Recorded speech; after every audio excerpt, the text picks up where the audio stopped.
Good morning, class 11. In this session, I'll be discussing with you a very important and interesting topic of the chapter, that is of Bauer's principle. This principle basically helps us to understand the distribution of electrons in various energy levels and the various subshells and orbitals present in those energy levels. So whatever you learned till class 10 was only limited to the energy levels, or you can say to the orbits or the shells, but in this particular video you'll learn how the electron filling takes place also in subshells and orbitals. So before I proceed with this topic, there are few things that I would like to revise with you. The first thing is the number of electrons which can be accommodated in each orbital and thus in each shell. So first of all, if you remember children, how many subshells are there? There are 4 subshells that you have to consider, which are present in your periodic table: S, P, D and F. So this SPDF subshells, the subshell representation is done with the help of azimuthal quantum number, which is represented with L. And then coming to the number of orbitals these shells have, which is represented with the help of M. S has 1 orbital, P has 3, D has 5 and F has 7. So these are the number of orbitals which each subshell has. Then coming to the total number of electrons which can be accommodated in these subshells. So first of all, if I talk about the number of electrons in each orbital, it is how much? It is 2. 2 electrons can come in each orbital. So this has only 1 orbital, so the total number of electrons will be 2 into 1, that is 2 electrons. This has 3, so 3 into 2, total electron holding capacity is 6. And then in this you will have 5 into 2, that is 10 electrons, and in this you will have 7 into 2, that is 14 electrons. So this is the maximum electron holding capacity. Maximum means up till this level, that is up to 14 these many electrons, the electron filling can occur in these subshells. And as these subshells are fully occupied with their maximum electron holding capacity, the electron will move on to the next subshell. Fine. So we represent it like this. If suppose there are 2 electrons in S, S2. If there are 6 electrons in P, then P6. If there are 10 electrons in D, then it is D10. If there are 14 in F, then it is F14. So this is the representation, and then in front of this number, this representation, we place the value of principal quantum number or the shell number in which the electron is entering. So first of all, see the energy diagram that we need to follow in order to learn the filling of electron. So you will begin from S, starting from 1s, then coming to 2s, 3s. You will also draw it with me children. 4s, 5s, 6s and then 7s. So this is the total number of shells which contain s orbitals or s subshell. Fine. Then moving on to P. P begins from this level: 2p, 3p, 4p, 5p, 6p and 7p. Okay, I'll explain you this also. Then coming to the D. D begins from third shell: 3d, 4d, 5d and 6d. And then coming to F. F is 4f and 5f. Okay, so S is from 1 to 7. This 1, 2, 3, 4, 5, 6, 7 indicates the value of shell number, the value of energy level number. And then coming to this also, This 2, 3, 4, 5, 6, 7 indicates the shell number. In all the cases, these number indicates the shell number. Okay, so in total we have 7 periods in the periodic table, if you remember. Okay, in total we have 7 periods in the periodic table, which is indicated here. Okay, and in case of those 7 periods, S is present in all the 7 periods, P is present in all the periods except for the first period, D is present in 4 periods, that is 3, 4, 5, 6. Okay, and F is present in 2 periods only, which is 6 and 7. This you will understand later on. I'll explain you this later on. We have only 2 periods which have F elements, and we have 4 rows or periods which have D elements, and then we have in total 6 rows or periods which have P subshell, and then we have this. In total, S is present in all the energy levels or in all the periods. This you will understand when you will do the next chapter, periodic table. For now you have to learn to draw this diagram. Then how the filling of electron occurs in the various energy levels. For this you have to draw the line, diagonal line, the way I am drawing.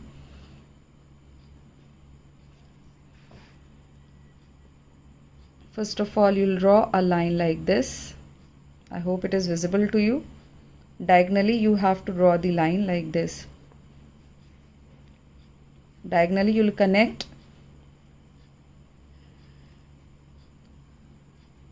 these shells and subshells like this.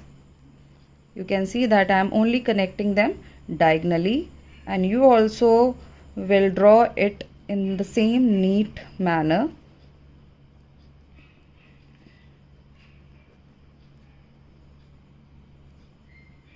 Okay, I hope it is clear to you, children. So like this, the diagram is over. This is the diagram that we will be using to show the electron filling with the help of Aufbau's principle. Okay, now electron filling occurs in this way, that is electron first will go to 1s. Okay, the first electron will go to 1s, and then it will move on to, from 1s the electron will move on to 2s, then it will go to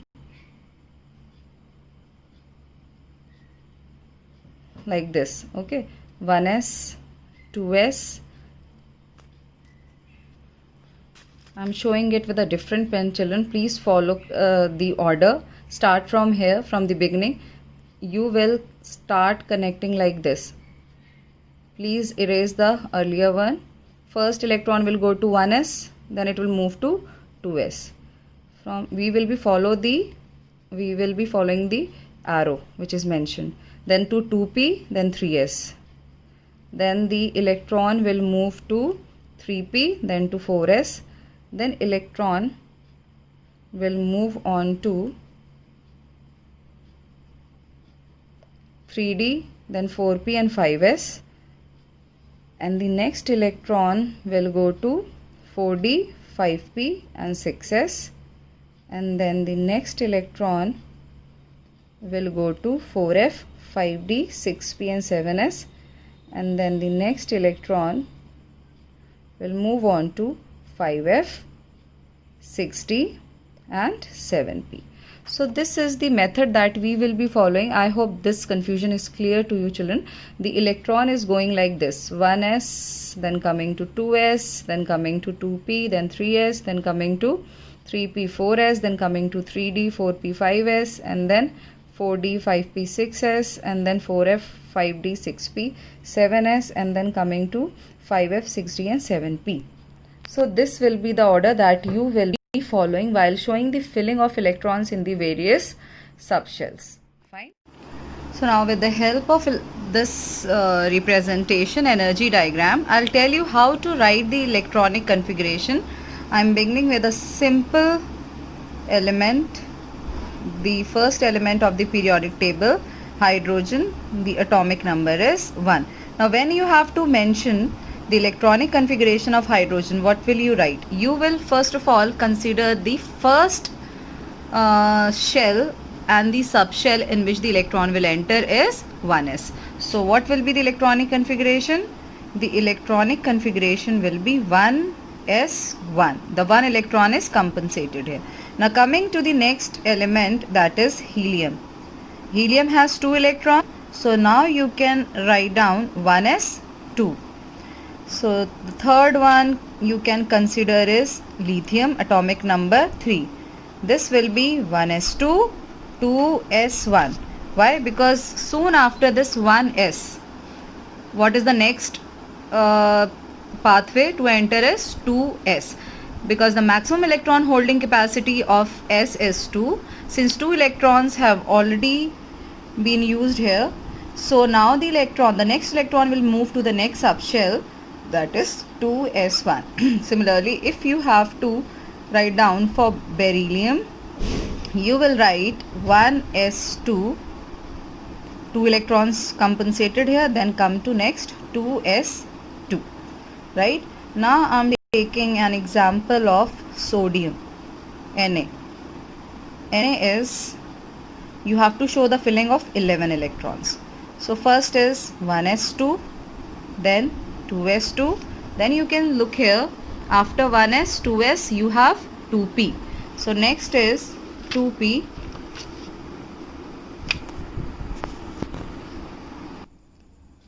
So the next is 2p. Now to show the filling of 6 electrons, you'll write 6 here, 2p6, because maximum electron holding capacity of p is 6. So overall you have 10 electrons accommodated in these three.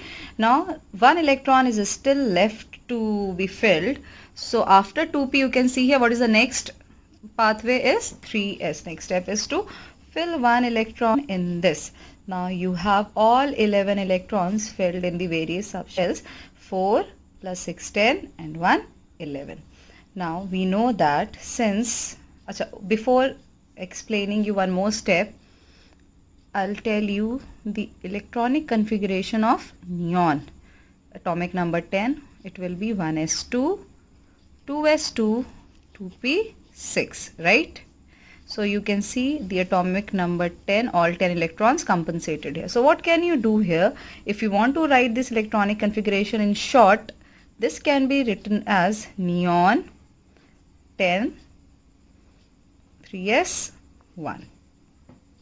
Okay, neon 10, 3s1. Now next is, I'm taking calcium. Calcium is 20. So first of all, 1s2, 2s2, 2p6, 10 electrons done. Then moving on to next 3s2. After 3s children, the next is 3p. So you'll write 3p6. In total, there are 10, 11, 12, 18 electrons. 2 more. So after 3p, we have what? 4s. So you can write here 4s2.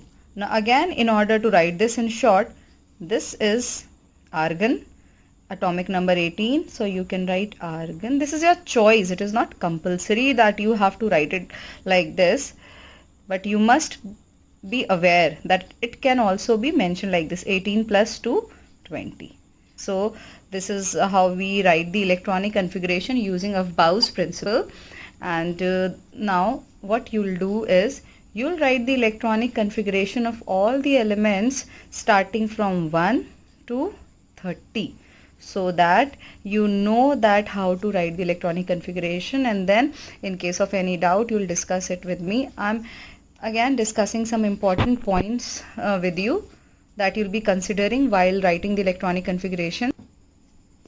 Like one important point you can see here, if you compare it with the electronic configuration that you used to write up to class 10, you can see here this is the first shell with principal quantum number 1. How many electrons are there in first shell? There are 2 electrons. Now move on to the next shell. This is the second shell. Second shell, how many electrons it has? It has 8 electrons, 2 plus 6. Now again move to the third shell. Third shell has 2 plus 6, again 8 electron, and this is the fourth shell. Fourth shell has 2 electrons. How am I telling you this shell? Shell number is, I'm telling you with the help of this number. Principal quantum number is telling you the shell number. So this is the K shell, L shell, M shell and N shell. So if you remember children, this is how you used to write the electronic configuration up to class 10, and it is the same way. The only difference is you showed the distribution of electrons in the various shells, whereas in this case you are showing the distribution of electrons in various subshells also.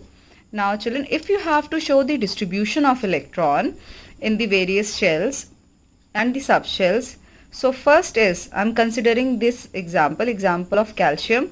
First is 1s. We show 1s, the orbital if you have to show. This is 1s. Next is 2s. This is 2s. Then you have 2p. This is 2p.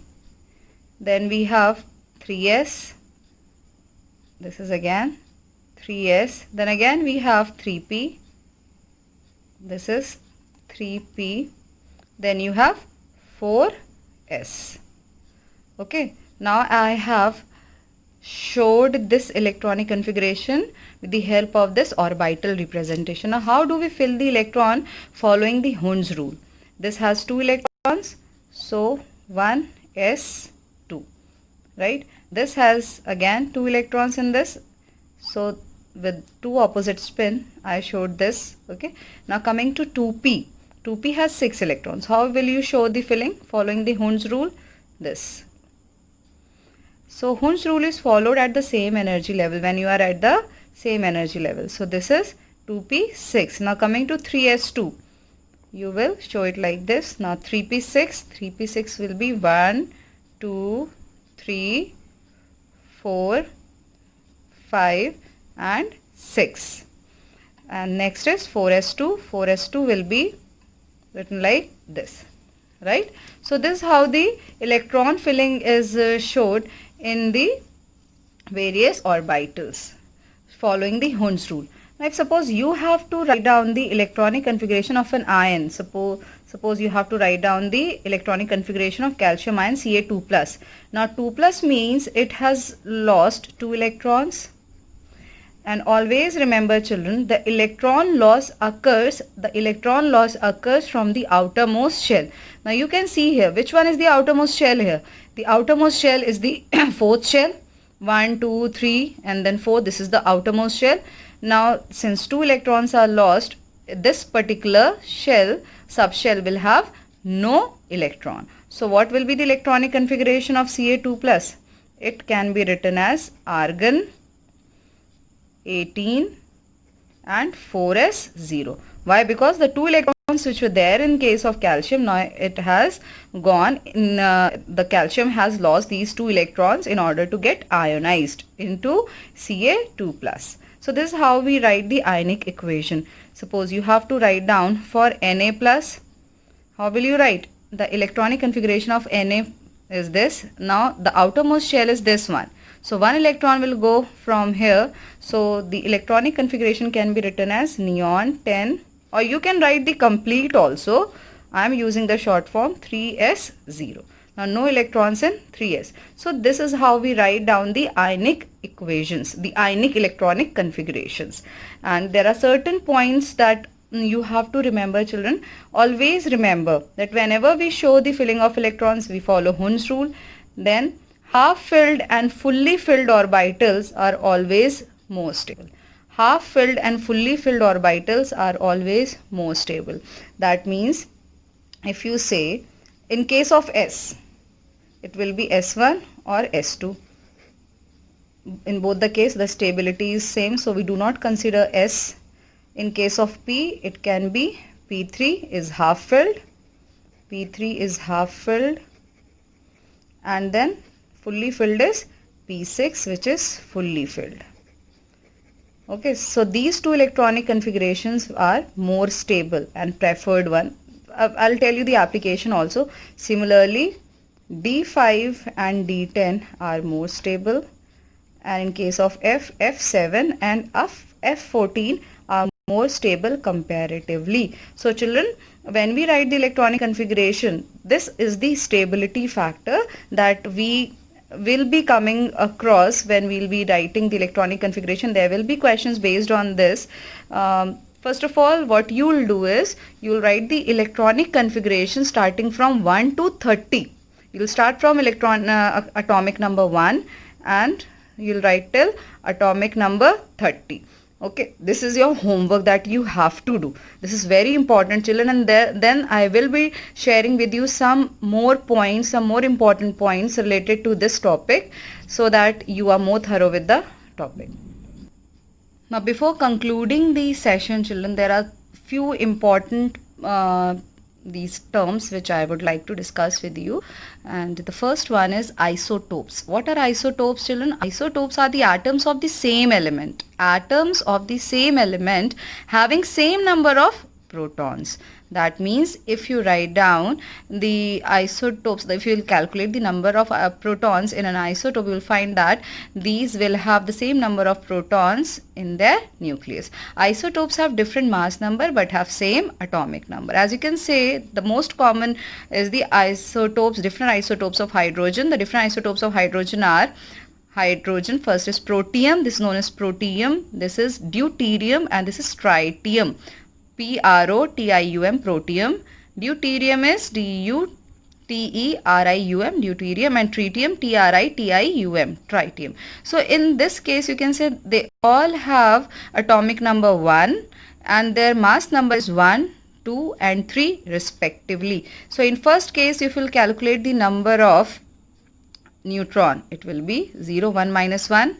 In the second case, it will be 2 minus 1, 1.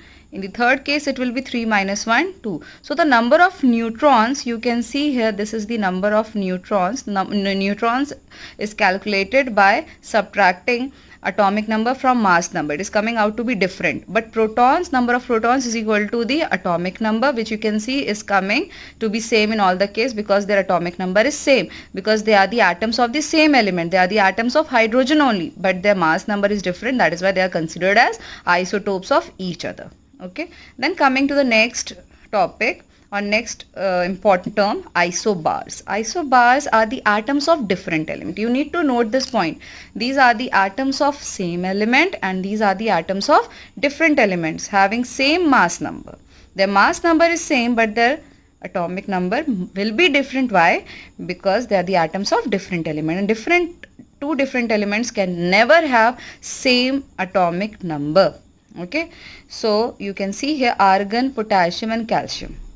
They all have mass number as 40 but the atomic number is 18, 19 and 20. They are considered as isobars. Now the third category is isotones. What are isotones, children? Isotones are the atoms of different elements which contain the same number of neutrons.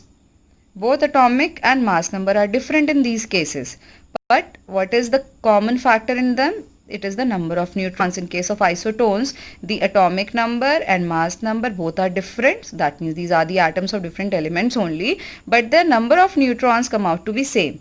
For example, carbon, nitrogen, oxygen, if you subtract this mass number, atomic number from mass number, you'll get the number of neutrons in first case as it will be 8. 14 minus 6. And second case 15 minus 7 will again be 8. In third case 16 minus 8 will again be 8. So this is number of neutrons. So you can see in all the three cases the number of neutrons are coming out to be same. These are known as isobars. So please children go through these terms, isotopes, isobars and isotones. Look for some more examples and do whatever is being asked to do, that is complete all the electronic configurations from 1 to 30 and you are free to ask your doubt anytime, children. Thank you. Take care.